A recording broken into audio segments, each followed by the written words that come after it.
네, 토마스 옹입니다. 자, 이번에는 트랜지스터의 A급 증폭기에서 입력 대비 출력 파형이 왜곡이 되는 현상과 해결 방법에 대해서 설명드려 보도록 하겠습니다. 자, 현재 흐르는 커플링 콘덴서가 있으니까 교류 흐르고, 입출력단에도 커플링 콘덴서가 있으니까 증폭된 교류 신호가 나가는 A급 증폭기가 되겠습니다. 자, 여기서 증폭비는 A급 증폭기에서 증폭비는 이렇게 구할 수가 있죠. 이미터 저항분의 컬렉터 저항으로 구한다. 교육 시간에 알려드렸습니다. 이때 흐르는 전류를 베이스 전류라고 그러고요. 여기 흐르는 전류가 IR1이죠. 자, 여기서 IR1은 IB 전류, 요 전류 더하기 요쪽에 흐르는 전류 IR2 전류의 합으로 구성이 됩니다. 현재 베이스와 이미터 간에 걸리는 전압이 VB이고요. 그리고 베이스 전류가 구성이 됩니다. 통상적인 ETR의 베이스 이미터 간의 특성은 자, 이렇게 구성이 되죠. 자, 현재 입력이 없는 상태에서 여기에 걸리는 전압은 이미터 전압 더하기 VB가 구성이 되어 있으니까 자, VB가 예를 들어서 0.6V라고 하겠습니다. 자, 그때 베이스 전류가 흐르죠. IB라고 하겠습니다. 요거를 IBQ라고 부르겠습니다. 자, 이런 상태에서 출력단의 특성을 보면 이쪽이 VC이고요. 자, 이쪽이 컬렉터 전류입니다. 자, 커브가 자, 이렇게 이제 출력 커브가 구성이 되어 있죠. 이 지점은 VCC 지점입니다. 예를 들어서 이 지점을 Q 지점이라고 가정하고요. 자, 그러면 베이스 전류가 여기를 통과하는 지점의 전류를 IBQ라고 정하면 이때 컬렉터 흐르는 전류를 ICQ라고 할 수가 있죠. 이때 컬렉터 이미터 간에 걸리는 전압은 VCEQ라고 할 수가 있습니다. 자, 그래서 이렇게 구성이 된 상태에서 입력 전압이 증가한다. 이렇게 한번 가정해 보겠습니다. 자, 입력 전압이 증가하는 신호가 들어온다는 뜻입니다. 자, 플러스 이렇게 들어오면 여기에 걸리는 전압은 이 신호가 플러스니까 기존 전압에다가 더해지는 가산 효과가 있죠. 그래서 이쪽으로 증가합니다. 여기 걸리는 베이스 전압이 조금 올라간다는 뜻입니다. 자, 그러면 IB 전류가 이쪽으로 이렇게 올라가죠. 베이스에 걸린 전압이 증가했으니까. 자, 그래서 이것을 IB 플러스라고 하겠습니다. IB 플러스가 되면 컬렉터에 흐르는 전류도 당연히 증가하죠. 왜 증가하죠? 우리가 학교에서 배운 것처럼 HFE라고 하는 것이 있기 때문에 컬렉터 전류가 증가하게 됩니다. 자, 그러면 베이스 전류가 이렇게 증가하면 컬렉터 전류도 증가하는데 그때 이 지점을 IB 플러스라고 말할 수가 있고 그때 흐르는 컬렉터 전류도 이만큼 올라가죠. 이걸 우리가 IC가 증가했다. IC 플러스 이렇게 표현할 수도 있습니다. 자, 그러면 IC 전류가 증가하면 VC 전압은 감소하게 됩니다. 기존에 대비. 자, 기존에 이 R3 양단에 걸리는 전압이 2V였다면 지금 현재 컬렉터 전류가 증가하면 이 컬렉터 전류가 이렇게 증가하면 이 양단에 걸리는 전압이 R3 양단에 걸리는 전압이 증가하죠.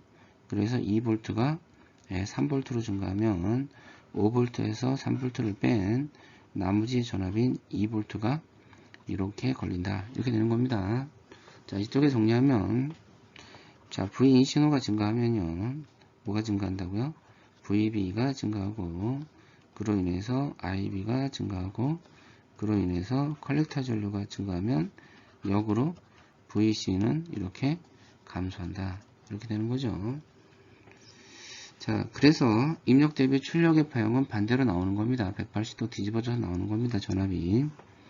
자, 이제 반대의 경우를 한번 보도록 하겠습니다. 자, 반대의 경우는 입력 신호가 이렇게 감소를 하는 경우입니다. 그러면 입력 신호가 감소하면 이렇게 되겠죠. 그러면 IB 마이너스라고 하겠습니다. 베이스 전류가 감소한다 이런 겁니다. 그러면 VB가 감소하고 IB가 감소한다 이런 거죠. IB가 감소하면 컬렉터 전류도 마찬가지로 영향을 받죠. IB 영향에 HF를 곱한 게 컬렉터 전류이기 때문에 그렇죠. 자, 그러면 IB 전류가 감소한 뜻은 이 밑으로 내려간다는 뜻이에요. 그래서 이렇게 되겠죠. 그러면 이것을 IB의 마이너스라고 표시하면 컬렉터 전류는 이만큼 감소합니다. 이렇게 되겠죠.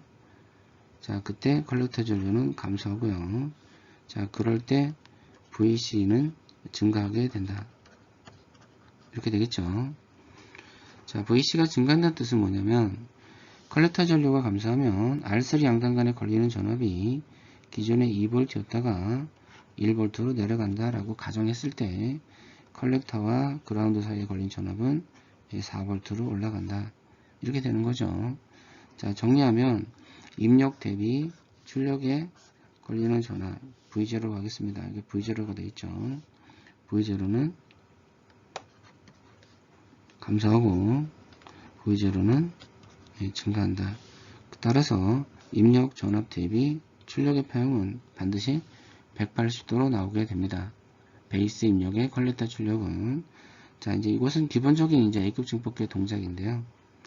자, 지금 현재 증상은 뭐냐면 입력 신호가 플러스로 들어갔을 때 밑으로 파형이 잘린다 이런 뜻이잖아요.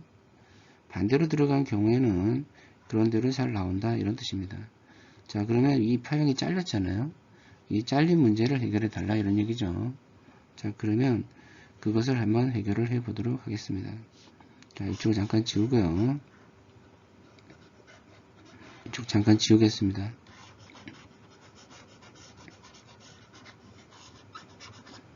자, 그러면 이것을 그럼 어떻게 이제 보시면 되냐면 파형을 하나 여기다 조그만 게 하나 그려보면요. 자, 파형을 간단하게 하나 그려보겠습니다. 자, 그러면 입력 대비 출력의 파형이 이제 이건데 여기 VC죠. 여기가 컬렉터 전류입니다. 그럼 커브가 이렇게 되겠죠. 자, 그런데 Q 포인트가 여기에 있을 때는 베이스 전류가 올라가고 베이스 전류가 감소하고에 따라서 컬렉터 전류가 증가하고 감소하고 하면서 출력이 전압이 이렇게 나왔습니다. 예, 그때는 이 포화 영역에 들어가는 위치의 포인트가 여기 있기 때문에 여기 있다고 가정하면 포화 영역에 있는 지점보다는 낮은 지점이 있기 때문에 트랜지스터의 컬렉터 전류가 이렇게 변동이 되면서 VC 전압이 여기서부터 여기까지 왔다 갔다 하면서 이런 식으로 파형이 얻어졌다. 이렇게 되는 거죠. 자, 그런데 지금의 파형은 이제 그게 아니잖아요. 그렇죠? 지금의 파형은 그게 아니고 여기다 적색으로 표현하면 요 Q 포인트가 좀 위로 가 있는 겁니다. 이렇게. 그래서 신호가 입력 신호가 증가하면 컬렉터 전류, 베이스 전류가 이렇게 증가하는데 여기 증가했어요. 여기까지 증가했는데 컬렉터 전류가 흐를 수 있는 최대 전류까지 흐르게 되니까 여기에 걸리는 VC가 거의 0V에 가까운 상태가 되죠. 그래서 이 밑으로 가는 파형이 이쪽에 보시면 여기가 거의 0V가 나온다 이런 뜻입니다. 바로 요 지점이죠. 요 지점. 자, 그리고 반대로 파형해서 베이스 전류가 감소하는 경우에는 마찬가지로 VC 전압이 이만큼이 얻어지니까 정상적으로 파형이 이렇게 나오게 됩니다. 따라서 현재 이 파형이 찌그러지는 이유는 입력 베이스 전류가 증가할 때 컬렉터 전류가 너무 많이 흘러서 VC 전압이 0V가 된다 이런 뜻이고요. 이 사이가 거의 0이 된다 이런 거죠. 그리고 베이스 전류가 감소하게 되면 컬렉터 전류는 마찬가지로 감소하게 되면서 정상적으로 전압이 얻어져서 파형의 왜곡이 발생하지 않는다. 자, 원인이 뭐라고요? 원인은 베이스 전류가 높기 때문에 그렇다. 이 지점이 좀 밑으로 내려오면 좋은데 IBQ라고 하는 이 지점이 너무 위로 올라가 있어서 그렇다 이런 뜻이죠. 자, 그래서 대책은 뭐냐면 베이스 전류 Q를 낮춰야 돼요. 낮추면 된다. 그쵸? 이 IBQ를 낮추려면 입력 신호가 없을 때 베이스 전류가 이렇게 들어오는 양을 줄여야 되죠. 줄이려면 R1 저항을 키워야 됩니다. 그래서 저항 R1을 키우면 된다. R1 저항을 키우면 이 Q 지점이 밑으로 이렇게 내려오겠죠. 그러면 이 정도가 되니까 컬렉터 전류, 베이스 전류기 변할 때 컬렉터 전류도 정상적으로 이렇게 나오게 되니까 컬렉터 VC 전압, 컬렉터 전류가 이제 이렇게 흐르게 되고, 그리고 VC 전압도 이렇게 정상적으로 나오게 되니까 출력 파형이 이렇게 깔끔하게 나오게 된다. 네, 그런 뜻이 되겠습니다. 네. 자, 그렇게 해서 저항 R1 저항 값을 조금 키우면 깨끗한 정연파, 깨끗한 사인파가 얻어진다. 자, 이런 동작을 하는 회로가 되겠습니다.